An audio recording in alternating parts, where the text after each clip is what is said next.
At College and New York National Guard, correct? I was in the New York National Guard, and voila, abracadabra, and he's a combat infantry lieutenant on his way to Baghdad, and served there for 1 year. He is also the founder and I guess it's executive director of Iraq and Afghanistan Veterans of America.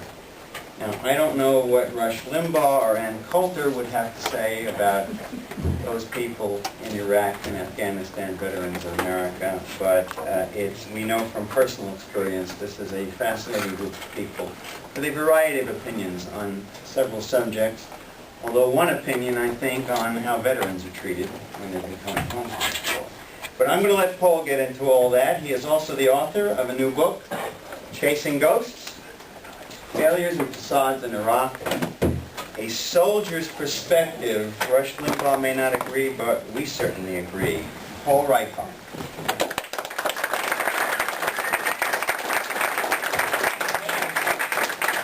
Thank you very much. It's a real pleasure to be here. Again, I was here in, I think it was January, for a great panel that was exciting and enlightening and a really good group. So I'm excited to be here today to talk about my book and our work at IAVA. I'm going to try not to talk about Rush Limbaugh, or MoveOn.org, or, in my opinion, the bullshit argument that's been dominating Washington for the last 2 weeks. I'm glad you mentioned it because we've been extremely frustrated about the fact that Congress has been focused on passing resolutions about MoveOn.org and Rush Limbaugh, and at the same time the VA budget is late, as of October 1st. We still don't have a new secretary for the VA. The issues surrounding Walter Reed have not been fixed. So there's a lot of important business, especially for the military community and the veterans community, that isn't being addressed. So I'm going to do my best to focus on those tonight, in my experience, and let Rush Limbaugh move on, duke it out on talk radio. I just one note I want to make. The two folks that are coming from our organization, Lieutenant Colonel Mike Zakia is a fascinating guy, did multiple tours, was wounded in Fallujah, and he will be here with his interpreter, who arrived in the United States last Thursday.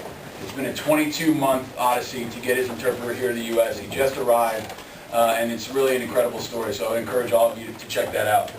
And also Ray Kimball, who is one of the founding members of IAVA. He's a history professor at West Point. He is a combat aviator that served in Iraq and is really, I think, one of the foremost minds in the country on the role of contractors. So I would encourage you to check all of the speeches out, but especially those two. What I'm going to do is tell you a little bit about my story, read a few passages from my book, talk about our work at IAVA, and then turn it over to your questions. I know we've got a lot of extremely knowledgeable people in this room, and I'd love to have a bit of an exchange for the latter part of this talk. But this book really came out of my experience in Iraq. I was there for about the first year of the war as an infantry platoon leader with the 3rd Infantry Division and then the 1st Armored Division. We got handed over to the 1st Armored Division after the 3rd ID left. We were part of an important time period, I think, in Iraq. Because we were there, in my opinion, where things started to come undone. During the time period in late 2003, early 2004, where we went from criminal elements and an attempt at standing up a new government to the emergence of the insurgency and the bombing at the UN. It was a very turbulent time that I think in many ways has led us to the point we're at now. So I think my book is important because it gives you a sense from a soldier's perspective about what went wrong during those time periods and what went right. I think when you look at books like Fiasco and Cobra 2, they do a great job of laying out the macro. What were the big policy decisions that led to some of the issues we're dealing with today? What I try to do is focus on the micro. How did it impact soldiers on the ground when Paul Bremer decided to institute a debathification process, or to disband the Iraqi army?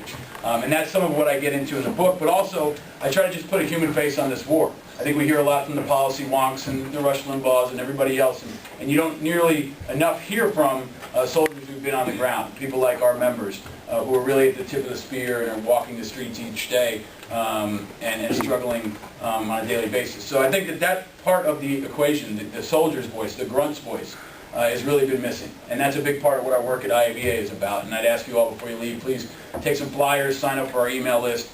The mission of IAVA is to better the lives of Iraq and Afghanistan vets and their families. We're kind of like a next generation of a VFW or the American Legion. We work in cooperation with those groups. We're not in competition with them. And lately we've been focused on issues like traumatic brain injury, post-traumatic stress disorder, the issues that came out of Walter Reed, and the general plight of veterans. So we do educational programs, community building. We bring veterans together. If you're an Iraq vet and you haven't signed up, please do. And we also do advocacy. We've got a small office in Washington, D.C. That focuses on our legislative agenda that you can see on our webpage also. So one of the reasons why I wanted to write this book is because when I came back from Iraq, the #1 story in America was Janet Jackson's exposed breast at the Super Bowl. That was the #1 story. And when I came back from Iraq, it kind of rattled me to see that I had just come back from walking patrols, and I had friends who were still over there, and this is what people were talking about. And it kind of rattled me. I write about the transition period, which was tough for me, but it was just, I felt like I had been taken from hot water and dipped into cold. And as I walked the streets of New York, it was really surreal to me. And I really wanted to try to communicate to people what I had been through. And I don't think my story is that unique. I think it's a piece of the puzzle, but I hope that I can communicate my experience and the experience of my soldiers to try to help people get a bigger understanding, a better understanding of what I think is the most important issue of our time, and for many people the most confusing issue of our time. So I tried to break it down in really human terms, and it was stories. I had written my girlfriend while I was in Iraq, and I wrote letters home.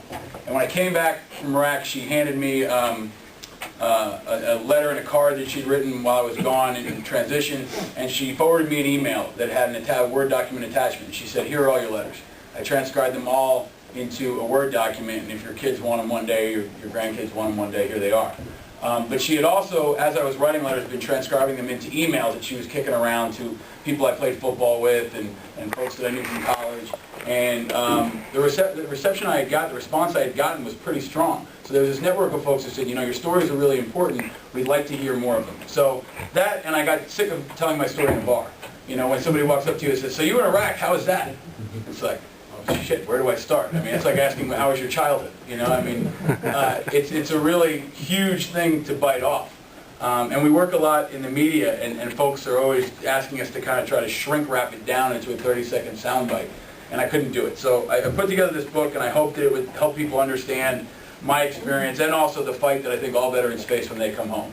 The transition, dealing with your experiences, dealing with family issues, employment issues, and also helping to educate people about the costs and causes and consequences of war, which I think is important now more than ever because so few people are personally affected. Less than 1% of the population has served in Iraq and Afghanistan. In World War II, it was close to 12%. So most folks, when they hear me speak or they hear another one of our members speak, and I know this audience is probably unique, but most folks have never actually met someone who's been in Iraq. It's like a reality TV show that they can kind of click away from. So we really have tried to make it personal, to make it visceral, to help people understand the faces behind the numbers that scroll on the bottom of your screen. So I'm going to start out with a quick story from the early part of my book where I describe what it's like to be on a checkpoint. I was an infantry officer, and checkpoints were a regular part of our daily operations. They're incredibly stressful, but I think especially for the combat arms folks who have served in Iraq, it's really it's a memorable part of your experience. It's something you always felt like you were doing. So this is a short passage about one of those. Hidden in buses, produce trucks, taxis, ambulances, coffins, and donkey carts, weapons filtered into the city to be fired at innocent civilians and at us in the hospital complex. Our job was to stop that flow. So at least once a day, we sprung a checkpoint like an animal trap. Checkpoints work best at night, when the majority of weapons trafficking seemed to take place. It was also when, because of our technology, we held the greatest advantage. Checkpoints were among the most dangerous missions an American soldier could undertake. We had to impede the flow of weapons and engage any enemy that attempted to engage us. Pretty simple on paper. We'd roll out of the compound, at least 2 squads crammed in the back of our lone deuce-and-a-half truck. Led and trailed by gun vehicles, we drove hard and fast to the target. And in the first few weeks, the bridges that spanned the Tigris and marked our sector limits to the north and south made especially good fishing for bad guys.